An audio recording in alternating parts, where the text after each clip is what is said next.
Bonjour à tous, alors je vous propose ici de corriger le premier problème du cahier de vacances, à savoir ici l'étude du mouvement d'un chariot, ici, ainsi que de ses occupants, matérialisés par un unique point matériel C, dans ici le grand 8 à 7 looping du parc Astérix. Alors le looping en fait est constitué d'abord d'une rampe ou d'une gouttière de lancement A, B, suivi ici d'un rail circulaire, d'accord, à l'intérieur duquel le rail va pouvoir effectuer un ou plusieurs loopings. D'accord. Voilà, donc l'étude est menée dans le référentiel terrestre supposé galiléen. Plusieurs parties dans ce problème. L'étude de la rampe de lancement, AB, donc le chariot ici, ses occupants sont lâchés sans vitesse initiale au point A, d'altitude H, avec un axe Z vertical ascendant. Il faut déterminer par une méthode énergétique la vitesse au point B. Bon, ça c'est classique. Ensuite, on va étudier le mouvement dans le rail circulaire, d'accord, dans une base polaire. Il faut établir l'expression de la vitesse angulaire ici du chariot dans ce rail, d'accord, et exprimer ici également la réaction normale du support exercée par le rail sur le chariot. Et ensuite, il s'agissait d'établir ici l'équation différentielle du mouvement et ensuite d'analyser des graphiques d'énergie, potentielle, cinétique, mécanique et de réaction normale. Alors, la première question, on vous disait dans ce sujet que le chariot est abandonné sans vitesse initiale au point A et déterminé par une méthode énergétique la vitesse lorsqu'il arrive au point B en fonction de H et de la norme du champ de pesanteur terrestre, sachant qu'évidemment, champ de pesanteur terrestre ici vertical descendant avec une constante vectorielle. Donc là, ce que je vous propose, c'est une révision du chapitre sur énergétique du point matériel, d'étudier ici, d'utiliser le théorème de l'énergie mécanique. Donc on y va, l'étude dans cette rampe de lancement. Le système étudié, ici c'est un point matériel, le centre de masse, chariot plus passager. L'étude est menée dans le référentiel terrestre supposé galiléen. Un repérage cartésien s'impose sur la rampe de lancement AB. Pareil, on effectue un bilan des forces. Bilan des forces, c'est comme dans le chapitre 3, on va préciser si les forces sont conservatives ou non. Si elles sont conservatives, on précise ici l'énergie potentielle associée. Donc la première, le poids, P égale mg, d'accord, la masse totale du système. C'est une force qui est conservative et qui dérive de l'énergie potentielle de pesanteur. Donc ici, le système, c'est le point matériel C, dans le référentiel R supposé galiléen. Donc quand on regarde le schéma, ici on a vu que l'axe OZ était vertical ascendant, donc on a bien plus mgz à une constante additive près, que l'on va déterminer par la suite. La réaction normale ici du support, réaction normale N, dans un premier temps, on néglige les frottements secs et fluides, donc pas de réaction tangentielle dans cette première partie, uniquement la réaction normale des rails, non conservative, mais qui ne travaille pas ici, puisqu'elle est à tout instant orthogonale au mouvement. Donc là, je note également frottement sec, réaction tangentielle du support, et frottement fluide, dans un premier temps, négligé. Donc il s'agit effectivement d'un système qui est conservatif unidimensionnel, et je vous propose d'utiliser ici le théorème de l'énergie mécanique, à savoir, dans ce cas très simple, la conservation de l'énergie mécanique entre les points A et B, point le plus haut de la rampe de lancement et point le plus bas de cette même rampe. Donc l'énergie mécanique que l'on a au point A, elle se retrouve intégralement au point B. Et j'explicite à tout instant l'énergie cinétique du point matériel, c'est 1 demi de mv carré. L'énergie potentielle ici, elle est uniquement énergie potentielle de pesanteur.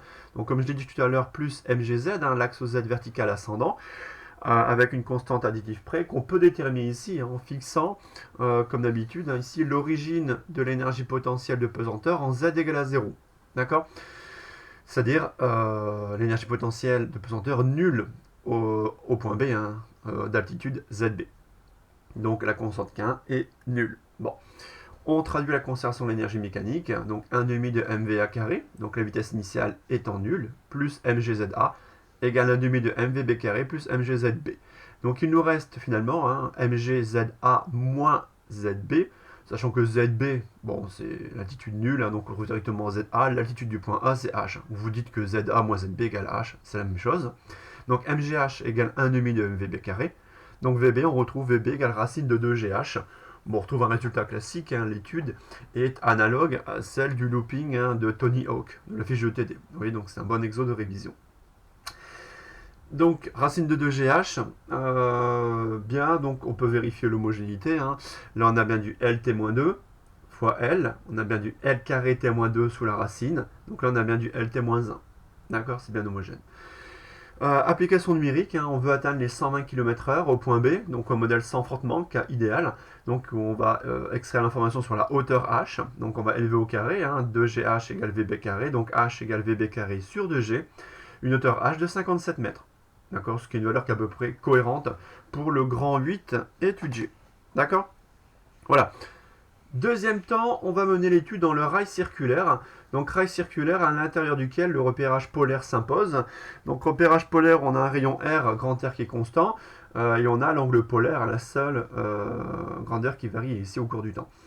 Donc on applique une nouvelle fois, on cherche à déterminer la vitesse angulaire, donc on va appliquer une nouvelle fois la conservation de l'énergie mécanique entre ce point A où on connaît en fait sa vitesse initiale nulle, on connaît son altitude, et un point quelconque du rail circulaire. Donc on y va, conservation de l'énergie mécanique, sachant que voilà, pareil, à l'intérieur, vous voyez, là je suis ici, en équation là ici, hein, pardon, l'énergie mécanique au point A égale l'énergie mécanique à l'intérieur. On est bien à l'intérieur du rail circulaire. D'accord. C'est-à-dire que là, je vais extraire, vous voyez, par rapport à ma phrase que j'ai mise ici, hein, pardon, je n'ai peut-être pas été assez clair.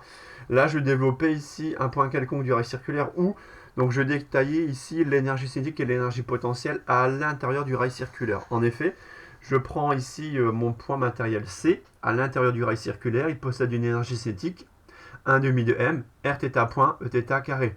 Donc 1 demi de m, r carré, θ point carré. D'accord. Donc là, je vais expliciter hein, énergie cinétique, énergie potentielle de pesanteur pour le point C à l'intérieur du rail circulaire. Et là, on retrouve dans la base polaire 1 demi de m, r carré, θ point carré, où en fait, vous voyez ici, je vais extraire l'information sur θ point. Je veux une information sur la vitesse angulaire. Donc la différence avec le sujet de Tony Hawk, où on cherchait l'expression de la norme du vecteur vitesse v. Dans ce cas-là, il fallait s'arrêter ici, 1 demi de mv carré. Là, on demande la vitesse angulaire, θ point. Donc il fallait juste expliciter le vecteur vitesse v, ici dans le système de repérage polaire, un rayon r constant en r θ point. D'accord. L'énergie potentielle de pesanteur, donc là, il faut regarder le schéma. Là, on vous propose ici un repérage à l'intérieur du guide. Vous voyez, on place une origine O' ici. Voilà, O' est ici. Un axe OY comme ceci. Et vous voyez, un axe O grand X, je repasse comme ceci. D'accord. Et vous voyez ici la base, donc le rayon R, une base locale polaire, un UR, Uθ. C'est-à-dire qu'ici, par exemple, on aurait le point C à ce niveau-là. Le rayon R et un angle θ, l'angle orienté entre le vecteur unitaire E grand X et UR. D'accord. Donc ça me permet d'expliciter l'énergie potentielle de pesanteur du point C. Mais en fait, l'énergie potentielle de pesanteur, dans ce nouveau système de repérage, ici d'origine O', bah là, la coordonnée ici correspondant à l'altitude, ça sera le grand X, un axe O' grand X vertical descendant. Donc l'énergie potentielle de pesanteur dans ce système de repérage, hein, ici, sera finalement explicité par moins mg grand X à une constante additive près. Maintenant, il faut, vous voyez, grand X repère l'altitude du point C à l'intérieur du guide circulaire. Il faut finalement expliciter grand X en fonction de R et de θ. Bah, si vous prenez un triangle rectangle, vous voyez, là vous avez le rayon R, voilà, donc, pardon, un triangle rectangle ici, l'angle θ il est là. Ben, quand on pose le cos θ, cos θ, ça sera x adjacent sur l'hypoténuse, ça fait r. C'est-à-dire que finalement, voilà, x égale r cos θ. D'accord, donc x égale r cos θ. Ça va me permettre ici d'expliciter l'énergie potentielle de pesanteur. En effet, l'énergie potentielle de pesanteur, dans le guide circulaire, on aura moins mg grand X plus K2, une nouvelle constante additive, avec x égale r cos θ. D'accord. Donc on aura moins mgr cos θ plus K2. Donc là, maintenant, pour fixer ici la valeur de K2, bah là, la variable, c'est la position angulaire θ de t. Et logiquement, hein, l'énergie potentielle de pesanteur, regardez, on suppose qu'elle sera ici minimale et donc nulle lorsque θ égale à 0. Lorsqu'on est au plus bas du looping, lorsque le point C est confondu avec le point B. Ce qui est logique, hein, à l'intérieur de ce rail circulaire. Voilà, l'énergie potentielle de pesanteur sera minimale, même nulle ici, lorsque le point C est en B. Et donc ça permet, attention, cos de 0, ça fait 1.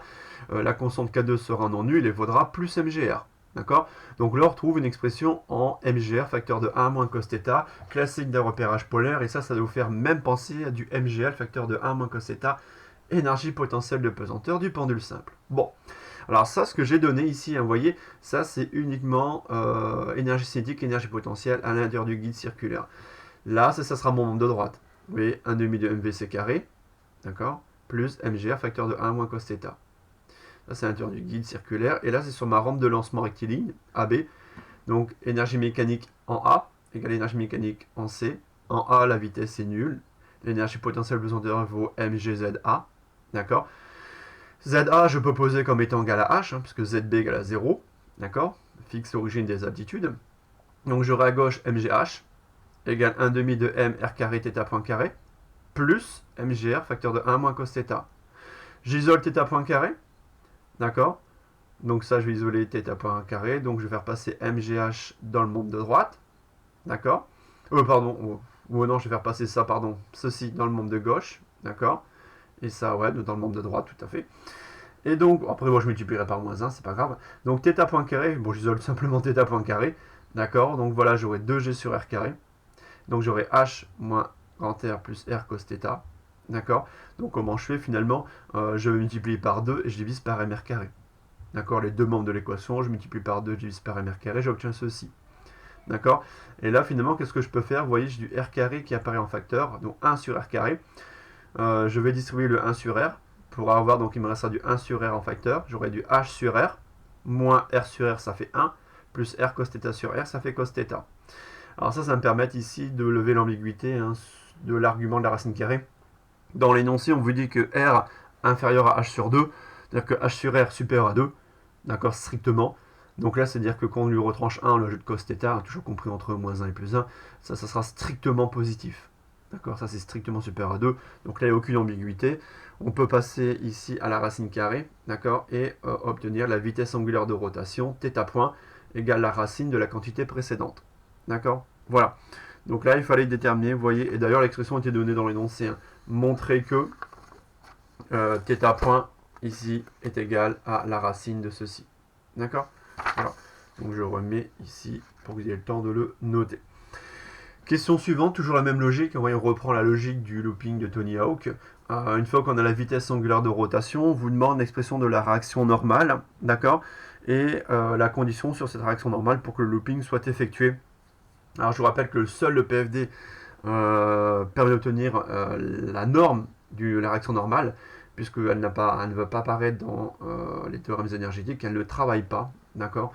Donc ici, masse accélération égale réaction normale plus le poids. On va projeter dans la base polaire, dans l'étude du guide circulaire. Donc mouvement circulaire ici de rayon R, l'accélération radiale, orthoradiale. Attention à la réaction normale. D'accord, il faut regarder ici le schéma. D'accord, si on remet le schéma, la réaction normale, regardez, dans le guide circulaire, sera dirigée selon moins ER. Hein. Faites attention au sens de réaction normale. D'accord, selon moins ER. Donc une réaction moins N selon ER, donc grandeur que l'on cherche à déterminer. On projette le poids dans la base polaire, mg cos θ moins mg sin θ. On obtient un système de deux équations, 1 et 2. D'accord. Et notre inconnu apparaît dans l'équation 1. On veut la norme de la réaction normale, on veut n. N apparaît dans l'équation 1. Donc on va isoler n. D'accord. Cette fois-ci, si on fait passer à gauche et ça on fait passer à droite. D'accord. Donc on a n égale mg cos θ plus mr θ point carré. Θ point carré, je l'ai. Il est où? Il est là-haut. Il est là-haut. Θ point carré, c'est tout ça. Donc je remplace θ point carré ici par tout ça. Comme ça, j'aurai finalement du mg cos θ. Ici, une fois, deux fois et trois fois. D'accord. Je mets en facteur. Voilà. Voilà, ceci. Je mets tout ça en facteur. Donc j'ai 3 mg cos θ plus 2 facteurs de h sur r moins 1. D'accord. Voilà. Ici, la norme de la réaction normale, ici, des rails sur le chariot ainsi que ses passagers. Donc, question classique, quelle est la condition sur la réaction normale pour que le looping soit effectué? La réaction normale ne doit pas s'annuler durant la durée totale du looping. D'accord, donc il faut qu'il y ait un contact. Il faut que la réaction normale ici soit strictement, donc ici cette quantité là, d'accord, la réaction normale n soit strictement positive sur la durée totale, donc sur θ sur un tour complet, un 0 de pi. D'accord? Sachant qu'effectivement, le tour complet, il est là. Voilà, je vais pouvoir mettre les deux, vous voyez. Le tour complet, d'accord, 0 de pi. Mais la situation la plus critique, elle est là-haut. Elle est en pi radian. Là où il y a un risque de décrochage, c'est ici. D'accord? En pi radian, au sommet du looping. D'accord? Donc en fait, il faut éviter que cette norme ici s'annule. On a un cos θ ici. Donc ça, c'est bien différent de 0, il n'y a pas de problème. MG, le produit, par contre, c'est intéressant de suivre, c'est ce qui est à l'intérieur du crochet. Il faut éviter que ça s'annule, que ce soit strictement positif. D'accord? Voici la condition. Ici. Par contre, la situation la plus critique, en effet, le cas le plus défavorable, il se situe en θ égale à pi. Donc on va expliciter ceci en θ égale à pi. Donc on aura moins 3 plus ceci strictement positif, on aura une condition sur le rapport H sur R. D'accord? Pour éviter que la réaction normale s'annule. C'est une condition pour effectuer un looping complet sans problème sur la réaction normale. Donc pas de changement de signe. En effet, le cas le plus défavorable se situe au sommet du looping en θ égale pi radian. Donc on remplace ici θ par pi et on a ici une condition vérifiée par le rapport H sur R pour effectuer voilà, le tour complet. Voilà, condition sur uniquement la réaction normale. D'accord? Voilà. Donc ça c'est une étude simple, d'accord, qui reprend l'exo de la fiche de TD sur l'énergétique du point matériel. Maintenant on va prendre en compte les frottements secs et frottements fluides. Alors les frottements secs, eux seront modélisés par la loi de Coulomb. Frottement sec finalement c'est la réaction tangentielle ici du support. Il s'oppose à la vitesse, d'accord, au mouvement. Donc frottement sec, d'accord, de norme T selon moins Eθ. La norme est donnée par la loi de Coulomb relative au glissement. Rappelez-vous, les deux ici à norme sont proportionnelles. Le quotient de proportionnalité, c'est le quotient de frottement dynamique. T égale FdN. On connaît la norme de N. On peut donc en déduire la norme de T, d'accord, Fd étant un coefficient. D'ailleurs, dans l'énoncé, bien évidemment, question qui était un peu plus complexe, voilà, on vous demandait de retrouver cette équation différentielle. Et d'ailleurs, il y avait une indication, vous voyez, le quotient Fd, frottement dynamique. Donc là, forcément, ça provient de la loi de Coulomb relative au glissement. Ensuite, qu'est-ce qu'il apparaît? Ça. Donc ça, c'est lié aux projections du poids, sin θ.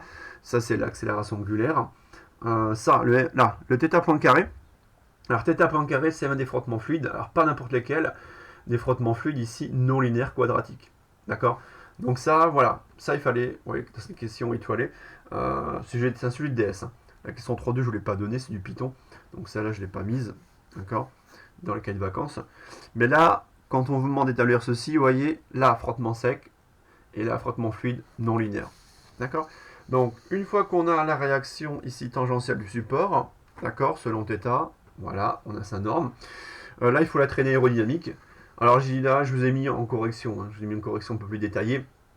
Là, bien sûr, la simple lecture de l'énoncé, voilà, on pouvait directement donner ceci. On pouvait donner directement ici, moins bêta v carré Eθ, d'accord, qu'une vitesse en R, vitesse au carré, en R carré, θ point carré. Pour le justifier, on peut calculer, ça vous le verrez le prochain, le nombre de Reynolds, ρ VL sur état, ici, ρ masse volumique de l'air, la vitesse caractéristique, j'ai pris 80 km/h, une longueur caractéristique du chariot est occupant 2 mètres, et la viscosité ici de l'air, d'accord, voilà, donc j'ai un nombre de Reynolds de 3 millions, qui est supérieur ici à un seuil, d'accord, de 1000. Donc là, l'écoulement de l'air autour du système, un chariot plus passager turbulent, donc un modèle non linéaire pour la traînée, d'accord, aérodynamique, où bêta c'est 1/2 de ρ SCX, coefficient de traînée, rappelez-vous, vous l'avez vu en cours, donc ça permet d'exprimer la force de freinage, force de frottement fluide en moins bêta, R carré, θ point carré, Eθ, d'accord. Ouais, il y avait également le bêta qui apparaissait dans l'énoncé, le bêta c'est le quotient de traînée, d'accord, voilà. Donc là on réécrit le PFD, d'accord, on écrit le PFD, toujours, accélération radiale, orthoradiale, réaction normale selon moins ER, projection du poids, n'oubliez pas, faites gaffe, mg cos θ moins mg sin θ Eθ. Là, ça c'est quoi? Ça c'est finalement l'expression de la réaction tangentielle du support selon moins Eθ, et la force de frottement fluide également selon moins Eθ, qui s'opposent. Les deux forces s'opposent au mouvement, d'accord? Donc forcément selon moins Eθ, la vitesse est purement orthoradiale, je vous rappelle. Donc là, voilà, la projection du PFD selon Eθ vous donne l'équation différentielle du mouvement. D'accord, qu'on vous donnait dans l'énoncé. On retrouve l'équation différentielle non linéaire. La résolution se fait grâce à la méthode de l'aire vectorielle. Donc ça, il faut avoir fait le TD d'info correspondant. c'est l'approximation affine, d'accord? Sauf que là, on effectue un changement de variable, on pose x de t, d'accord, égale θ de t, la position angulaire, et y, la vitesse angulaire. Et je résous sur l'intervalle, rappelez-vous le problème de Cauchy, donc tel que x' égale y, condition initiale sur la position angulaire, y', je réécris mon équation différentielle, avec y de 0 égale θ.0, vitesse angulaire initiale. Donc ça, je vous le donne, même si vous ne l'avez pas vu, on ne l'a pas vu ensemble encore en TD d'info, c'est pas gênant, je vous le donne, on pourra revenir dessus après. Ça, vous connaissez, c'est approximation affine.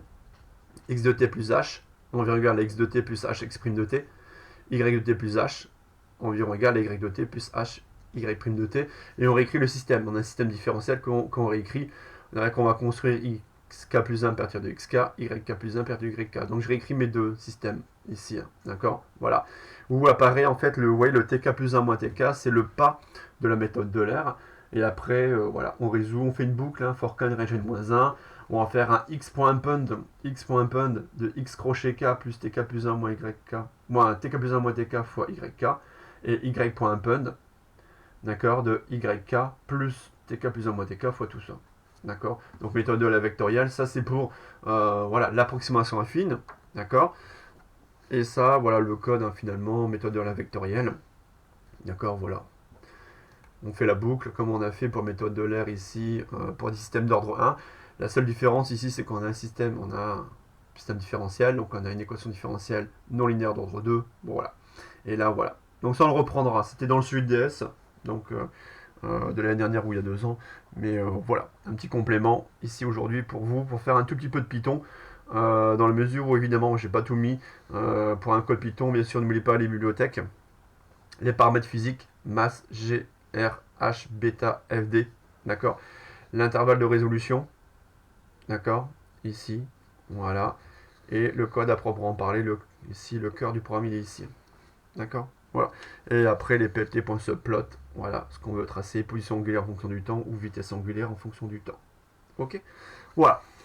Petit complément, ce n'était pas prévu, mais je vous le donne quand même. D'accord? Maintenant, dernière partie, il faut exploiter les résultats numériques. Donc la simulation numérique qu'on vous donne. Alors ça, c'est un sujet de CAPES de mémoire, sujet de concours pour les futurs enseignants. Là, il y avait une simulation numérique et on vous demandait d'identifier l'énergie cinétique, potentiel, mécanique, réaction normale.